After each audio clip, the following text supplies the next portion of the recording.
Hello दोस्तों, आप सभी का स्वागत है मेरे चैनल पर। मेरा नाम प्रियजन है और इस वीडियो में मैं आपको अपनी पे आफ्टर प्लेसमेंट जर्नी के बारे में बताऊंगी और इसके थ्रू आपके कई सारे डाउट्स भी क्लियर हो जाएंगे कि आपको इसे लेना चाहिए, एडमिशन की नहीं लेना चाहिए और जो मिस्टेक मैंने की वो आप ना करें, इसलिए मैंने ये वीडियो बनाया। और कुछ रह जाए तो कमेंट सेक्शन में कमेंट कर दीजिएगा। तो दोस्तों, मैंने कैसे डिसाइड किया कि यही वाला पे आफ्टर प्लेसमेंट कोर्स मुझे लेना है। तो उस समय सिर्फ यही वाला था, ऐसा मेरे अकॉर्डिंग था, मुझे नहीं पता था और भी है। मैंने ले लिया।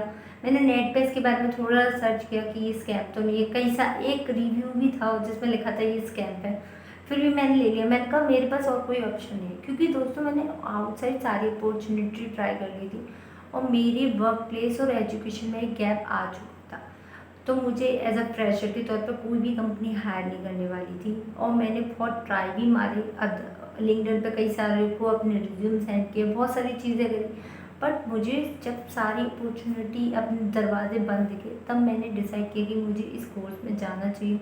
एटलीस्ट मुझे जॉब तो मिलेगी, भले वो 5 LPA की क्यों ना हो और क्यों ना मुझे EMI देनी पड़े। मुझे नहीं सोचा उस समय कि EMI भी देनी पड़ेगी, कि बहुत सारी प्रॉब्लम आई। बस मैंने इसमें एक एडमिशन ले लिया। अब मेरे साथ क्या क्या चीज़ें हुई जब मैंने इसमें एडमिशन लिया।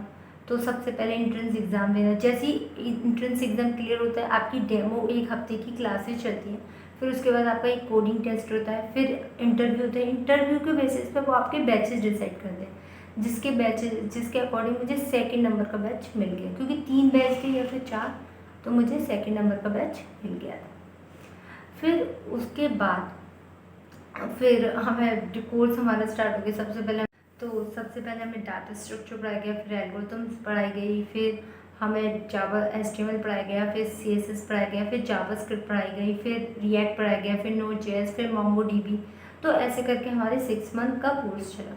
पर उस बीच जैसे जैसे हमारे कोर्स का एक पार्ट क्लियर होता है, जैसे कि हमारा सबसे पहले एरे कंप्लीट हुआ, उसका मॉक दो, फिर लिंक लिस्ट कंप्लीट हुआ, उसका मॉक दो, फिर स्टैक क्यू कंप्लीट हुआ, उसका मॉक दो। तो ऐसे करके चलता रहता था। ग्राफ कंप्लीट हो, उसका मॉक दो। तो दोस्तों, जितने ज़्यादा मॉक इंटरव्यू क्लियर करते थे, वैसे वैसे आप और स्टूडेंट के मुकाबले ऊपर आते जाते थे।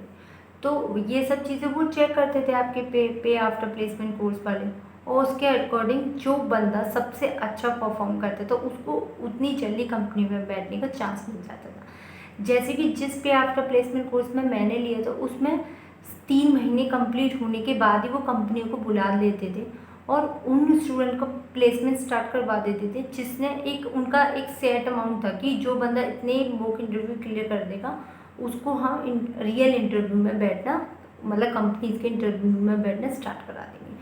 तो कुछ कुछ बच्चों के जैसे ही 3 या 4 मंथ कंप्लीट हो गए, उनको कंपनी में बैठने का चांस मिलने लगे और कुछ स्टूडेंट तो सिलेक्ट भी हो गए। मतलब जब मेरा नंबर आया कंपनी में बैठने का, तब कई सारे मेरे फ्रेंड्स सिलेक्ट हो चुके थे। अब आप सबको लगेगा कि मेरा क्यों लेट है, तो उसका रीज़न है कि मैंने सब शुरू में जो जो मैंने पहले गलती की कि मैंने एक मॉक इंटरव्यू दी थी, उसके बाद मैंने कोई मॉक इंटरव्यू नहीं दिया। मैंने बहुत बड़ा गैप ला दिया। मैंने सोचा ठीक है, कोर्स अभी तो चला है ना, 6 महीने का कोर्स है, आराम में देंगे। तो ये गलती मत कीजिएगा। आपको जैसा वो कहते हैं वैसा करिए, जो कि मैंने नहीं करा। मैं रुकी रही, मैंने कहा थोड़ा प्रैक्टिस कर लेती हूँ, उसके बाद दूँगी। तो ये गलती मत करिएगा। फिर मैंने लगातार मॉक इंटरव्यू देना शुरू करे, जो मुझे रियलाइज़ हो कि ये मैंने गलत किया। फिर मैंने क्योंकि सबसे ज़्यादा मैंने क्या किया, मैंने DSA के कम मॉक इंटरव्यू क्लियर करे। मैंने मतलब क्लियर क्या, मैंने दिए ही नहीं तो क्लियर कहाँ से होंगे। फिर मैंने सबसे ज़्यादा जो मॉक इंटरव्यू क्लियर किए वो फ्रंट एंड के किए, मतलब HTML के, CS के, जावास्क्रिप्ट के और रिएक्ट के। तो क्या हुआ, आप जिस चीज़ के सबसे ज़्यादा इंटरव्यू क्लियर करते हैं, आपको उस टाइप की कंपनी में बैठने का, तो मुझे फ्रंट एंड कंपनी के में बैठने के चांसेस मिलने लगे। उसके साथ साथ मुझे एक कंपनी जो मिली, जो जावास्क्रिप्ट की कंपनी थी, मतलब जावास्क्रिप्ट नहीं, सॉरी, जावा डेवलपमेंट की पोस्ट की भी कई सारी कंपनी में।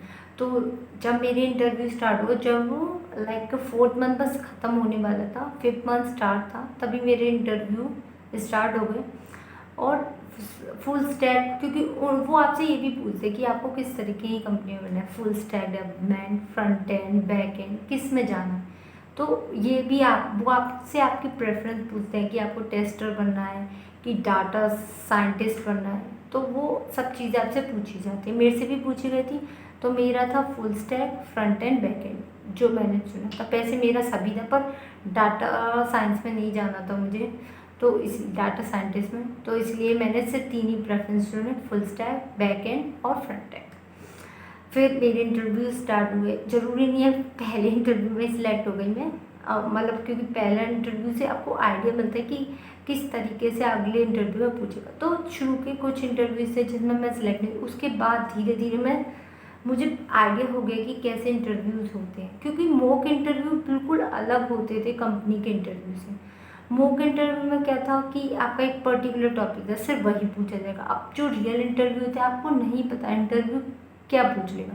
जैसे कई बार फुल स्टैक डेवलपमेंट का, फुल स्टैक का इंटरव्यू होता था, फुल स्टैक वाले का, तो क्या होता था वो कई बार जावा पूछ लेता था और किसी में वो फ्रंट एंड पूछ लेता, मुझे पता ही नहीं चलता था क्या पूछेगा। फिर ऐसा था मैं हर चीज़ रिवाइज करके चलती थी, मतलब जावा भी पढ़ जाती थी, रिएक्ट भी पढ़ के जाती थी और जावास्क्रिप्ट भी, तो वो जो पूछेगा बताती, वो आपको आइडिया लग जाएगा इंटरव्यूज़ के थ्रू। तो ये मैंने दूसरी गलती करी कि मुझे सारी चीज़ें रिवाइज़ करनी चाहिए थी। तो फिर दोस्तों मुझे भी जॉब मिल गई। फिर उसके बाद क्या हुआ, जब मुझे जॉब मिल गई तो शुरू में तो मेरी जो कंपनी थी वो कुछ ज़्यादा कराती नहीं थी, मतलब उन्होंने ना मुझे कोई प्रोजेक्ट असाइन किया ना कुछ। फिर ट्रेनिंग स्टार्ट करा दी जावा की, एंगुलर की, पाइथन की, AWS की। फिर उनका कॉल आया मुझे कि we don't have any project. भाई अब उनके पास कोई प्रोजेक्ट ही नहीं, मुझे असाइन करेगा। तो मैंने कहा फिर हायर ही क्यों किया, मतलब मैंने मन में सोचा उनसे क्या ही कहते। तो उनने कहा कि हमारे पास अभी कोई प्रोजेक्ट नहीं है, अगर आप बहुत वेट कर सकते हो तो करो। फिर मैंने न्यूटन स्कूल से ये कहा कि वो ऐसा कह रहे हैं, और वो मे भी निकाल भी सकते क्योंकि उनका इशारा लग रहा था कि वो कब तक एक बंदे को फ्री में पे करेंगे। तो तो फिर मैंने न्यूटन स्कूल से कहा कि मुझे कंपनी बदलनी। पहले उन्होंने मुझे लाइटली लिया, फिर मैंने उनसे थोड़ा फोर्स करा उनको कि देखो मुझे एक प्रॉब्लम है, फिर मेरे 6 महीने कंप्लीट हो जाएंगे, फिर मैं आपको कैसे पे करूँगी अगर उन्होंने मुझे निकाल दिया। तो फिर उन्होंने मेरी बात पे ध्यान दिया और मेरे रेफर्स दोबारा स्टार्ट कराए। तो दोस्तों मेरी जो जर्नी थी वो न्यूटन स्कूल के साथ थी, और उन्होंने रियली में मेरे रेफर्स दोबारा स्टार्ट कराए, और उन्होंने रियली में मेरी मदद करी दोबारा जॉब लेने में, और अब मैं दूसरी कंपनी में भी प्लेस हो चुकी हूँ। तो दोस्तों अब आप लोगों के डाउट रहते कि पे आफ्टर प्लेसमेंट स्कैम होते हैं, तो दोस्तों स्कैम तो नहीं है, न्यूटन स्कूल तो नहीं है डेफिनेटली, और उसने मेरी दोबारा भी मदद करी थी। देखो दोस्तों मैं एक पर्टिकुलर स्कूल का नाम नहीं लूँगी कि न्यूटन स्कूल से ही करो, जिससे आपको अच्छा लगे, जिसमें आपको अच्छी फैसिलिटीज़ लगे उससे करिएगा। ये मेरी जर्नी थी, मैं इसलिए आपको अपनी जर्नी के बारे में इसलिए बता रही हूँ क्योंकि जिससे आप वो गलती ना करें जो मैंने करी। और दोस्तों मेरा 5th मंथ में प्लेसमेंट हो गया, तो ज़रूरी नहीं है मेरे साथ फ्रेंड का हो गया, क्योंकि मेरे कई सारे फ्रेंड थे जिसका 7 मंथ में हुआ, किसी का 9th में हुआ, किसी का 10th में हुआ, और किसी का, अब मुझे ज़्यादा के बारे में नहीं पता, पर थोड़ा टाइम लग जाता है प्लेसमेंट होने में, और मोस्टली आप पर डिपेंड होता है। इसीलिए एक तो मोक टाइम टू टाइम देना, दूसरा अच्छी तरीके से हर चीज़ को रिवीजन करना, इन 2 पॉइंट पे हमेशा ध्यान रखना, और हमेशा रेडी रहना इंटरव्यू के लिए। जब आपका कोर्स चले रिवीजन भी करते चलना, ये सब चीज़ें नहीं करना। बस मैं इतना ही कहना चाहूँगी, और अगर आपको और कोई डाउट हो तो कमेंट सेक्शन में कमेंट कर दीजिएगा। ये मेरी छोटी सी जर्नी थी जो मुझे लगा कि आपको बतानी चाहिए, जिससे आपको भी मदद मिले कि पे आफ्टर प्लेसमेंट कोर्स में किन किन चीज़ों का ध्यान रखना है।